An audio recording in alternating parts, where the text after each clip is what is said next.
एक पत्रकार जिसे देश का चौथा स्तंभ कहा जाता है, जिस पर देश के लोग नाज करते हैं। एक पत्रकार वो होता है जो जमीनी हकीकत को दिखाने का काम करता है।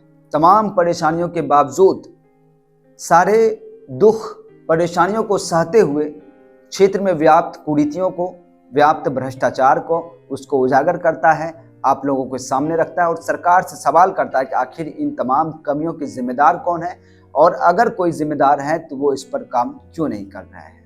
और इसी के वजह से कई बार वह किसी राजनेता के शिकार हो जाते हैं, तो कई बार वो किसी बड़े दबंग बाहुबली के शिकार हो जाते हैं। उसे कहीं ना कहीं अपनी जान देकर भी इसकी कीमत चुकानी पड़ती। और ऐसा ही हुआ बीजापुर के पत्रकार मुकेश चंद्रकार के साथ, जिसकी लाश, जिसकी डेड बॉडी पिछले दिनों सेप्टिक टैंक से बरामद किया गया। जब से उनकी शव की बरामदगी हुई, उससे पहले से ही आसपास के क्षेत्रों में उनकी लापता की, गुमशुदगी की खबरें आग की तरफ फैली हुई थी, क्योंकि एक पत्रकार ऐसे समय में लापता हो गया था जब पूरा देश नए साल का जश्न मना रहे थे, एक दूसरे को बधाई दे रहे थे, अपने लिए आने वाले समय में अच्छे कार्य करने की कामना कर रहे थे भगवान से, गॉड से, अल्लाह से। और उस वक्त एक पत्रकार अपनी जिंदगी और मौत की जंग लड़ रहे थे और उन पर ताबड़तोड़ हमला किया जा रहा था उस हैवान के द्वारा। दरअसल मैं बात कर रहा हूं बीजापुर के पत्रकार मुकेश चंद्रकार की। 1 जनवरी के दिन जब लोग नया साल के जश्न में थे, उस समय वो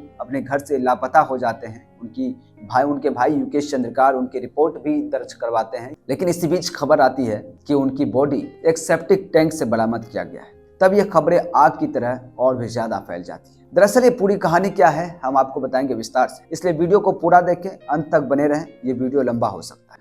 दरअसल इस कहानी की शुरुआत होती है 30 दिसंबर से, जब उन्होंने एनडीटीवी के चैनल के लिए एक रिपोर्ट तैयार किया था। और इस रिपोर्ट में ये दिखाया गया था कि वहां पे 120 करोड़ की लागत से बन रही सड़क किस प्रकार से भ्रष्टाचार की भेंट चढ़ रही है, किस प्रकार से इस सड़क में भर भर कर भ्रष्टाचार किया जा रहा है। 120 करोड़ की लागत से बन रही ये सड़क, जिसकी कीमत 54 करोड़ रुपए थी, उसे किसी तरह से 120 करोड़ की बनाई गई और फिर भी क्वालिटी के नाम पर 0 सन्नाटा था। और इसी कमी को उजागर करने की वजह से उस ठेकेदार के, जिस ठेकेदार को इस सड़क का ठेका मिला था, उसके निशाने पर थे और आखिरकार उन्होंने अपना बदला ले ही लिया। 1 जनवरी की रात वो अपने घर से लापता होता है, उसे फोन जाता है, उसे बुलाया जाता है अपने दोस्तों के द्वारा, जिस पर वो हद से ज्यादा भरोसा करते थे। और उसके बाद बुलाने के बाद उनकी निर्मम तरीके से हत्या कर दी जाती है। उनके ऊपर रॉड से, जो है कि लोहे के रॉड से वार किया जाता है, उन्हें बुरी तरह से मारा जाता है 2-3 लोगों से मिलकर। और ये 3 लोग ठेकेदार राकेश चंद्रकार के सहयोगी थे उनके परिवार के लिए। और ये ठेकेदार राकेश चंद्रकार भी कोई और नहीं थे, मुकेश चंद्रकार के परिवार के ही लोग थे, उनके चचेरे भाई बताए जाते हैं। लेकिन फिर भी इस तरह की हत्या को उन्होंने अंजाम दिया और उसके बाद इनके शव को सेप्टिक टैंक में दफना दिया गया, जिसके शव की पता नहीं चल पा रही थी, ना ही ये पता चल पा रहा था कि आखिर मुकेश चंद्रकार कब और कहां गए। उसे जमीन निगल गया या फिर आसमान खा गया।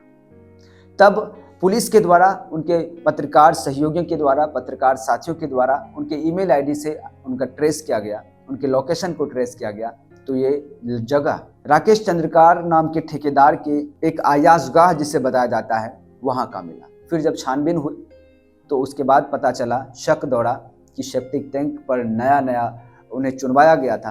तो फिर उनकी खुदाई की गई, उनको तोड़ा गया और उसके बाद उनके शव को वहां से बरामद किया गया। तो उनके भ्रष्टाचार की पोल खोलने का कहीं ना कहीं उसे भारी खामियाजा भुगतना पड़ा, उन्हें इसकी कीमत जान देकर भी चुकानी पड़ी।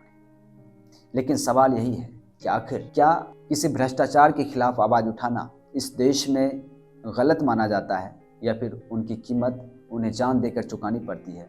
ये भी बड़ा सोचने वाली बात है। लेकिन एक पत्रकार जो देश का चौथा स्तंभ कहा जाता है, जिसकी जान चली गई, क्या उसे कोई वापस ला सकता है? और उनके भाई युकेश चंद्रकार, जो वो भी पेशे से पत्रकार थे, उनकी बातें सुन के शायद आपका दिल भी दहल जाएगा। जो उनकी दर्द है उनकी आवाज़ में, जो उनकी आवाज़ में सिसक है और जो अपने दिल में वो कुछ राज दफनाए हुए हैं, वो उबल उबल कर बाहर आने की कोशिश करता है, लेकिन वो अब भी अपने दिलों के अंदर उस बात को दबाए हुए हैं। दरअसल उन्होंने एक चैनल पे इंटरव्यू में उन्होंने ये भी बताया है कि मुझे दिल्ली सुरक्षित ले जाया जाए, मैं वहाँ एक प्रेस कॉन्फ्रेंस आयोजित किया जाए और उस प्रेस कॉन्फ्रेंस में मैं कुछ बताने वाला हूँ, जो बहुत अलग है, और उस मिशन पर दोनों भाई मिलकर काम कर रहे थे, लेकिन उनके भाई का साथ बीच में ही छूट गया। उनके बड़े भाई हैं मुकेश चंद्रकार के बड़े भाई हैं योगेश चंद्रकार।